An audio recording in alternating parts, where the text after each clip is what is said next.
जाल्यार ते कायमचे गोंया खातीर झडले। कितले जाण लोक येवन म्हाका मेळ्ळे, सबंद गोंयचे न्ही गोंयचे भायले लोक येवन मेळ्ळे।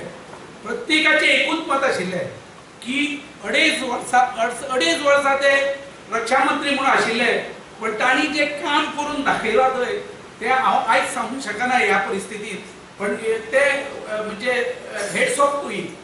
इतले ताणें काम करून दाखयलें आनी म्हाका दिसता हे म्हजे सांगपाचें एकूच हेतू आसा की आयज तांकां तर तुमी खरी श्रद्धांजली दितली जाल्यार एक बारीक बारीक काम सुद्दां तर केलें जाल्यार तो वयल्यान ते पळयता आसतलो, ताका आपल्या जिवनाचें सार्थक दिसतलें। म्हाका टेन्शन जातालें पण ताका अजिबात टेन्शन जालें नाशिल्लें। तो सगळे ताचे मेडिकल चेकअप जालो, मातशें ताका एनर्जेटीक दिसलें की तो खंय तरी भायर वचून खंयच्या तरी कामान मग्न जावपाक तो भायर वतालो।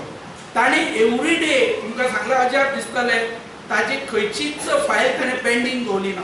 सगळ्यो फायली तो बरो नासतना आनी ताजो आजार ताका खबर आशिल्लें जेन्ना तो अमेरिकेक गेल्लो जवळ जवळ वर्सां पयलीं तेन्नाच ताका खबर आशिल्लें it was his counting the days म्हणून। थोड्यांनी ताका 3 म्हयने म्हणलो, थोड्यांनी 6 म्हयने म्हणलो, पण तो वर्सभर ह्या गोंय खातीर झडलो आनी शेवट पर्यंत शेवटचे 2 दीस सोडले। 2 दीस ताचे कडेन अजिबात जमनाले।